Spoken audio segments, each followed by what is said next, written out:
বিদ্যুৎ জ্বালানি এবং খনিজ সম্পদ মন্ত্রণালয় সম্পর্কিত স্থায়ী কমিটির বৈঠকে বিদ্যুতের মিটার নিয়ে হাজির হয়েছেন কমিটির সংসদ সদস্য সিরাজগঞ্জ ১ আসনের সংসদ সদস্য তানভীর শাকিল জয়। বিভ্রান্তি তৈরি হওয়ায় বৃহস্পতিবার বিকেলে জাতীয় সংসদে অনুষ্ঠিত বৈঠকে বিদ্যুতের মিটার নিয়ে হাজির হন তিনি। তানভীর শাকিল জয় জানান, তার নির্বাচনী এলাকার কিছু গ্রাহক অভিযোগ করেছেন বিদ্যুতের সংযোগ না থাকলেও মিটারে লাল বাতি জ্বলে। এটি নিয়ে বিভ্রান্ত তৈরি হওয়ায় নমুনা হিসেবে বৈঠকে উপস্থাপন করেন তিনি। আরও জানান, বিষয়টি মন্ত্রণালয় গুরুত্বের সঙ্গে নিয়েছে। মন্ত্রণালয় এবং বাংলাদেশ পল্লী বিদ্যুতায়ন বোর্ডের পক্ষ থেকে বলা হয়েছে, কারিগরি ত্রুটির কারণে অনেক সময় এমনটি হতে পারে, তবে এতে অতিরিক্ত বিল আসবে না। কমিটি এই বিষয়টি ভালোভাবে যাচাই করে দেখে আগামী বৈঠকে জানাতে বলেছে।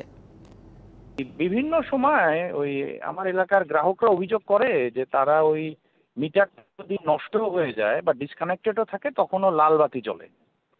এটার ফলে তাদের মনে একটা শঙ্কা জাগে যে নিশ্চয়ই তাহলে ভুতুড়ে বিল আসতেছে বা ব্যবহার না করলেও বিল আসবে। তো এই জন্য এটা আমি আজকে উপস্থাপন করে আমি আসলে বিষয়টা সম্পর্কে কমিটি মানে যারা ছিলেন অবহিত করি।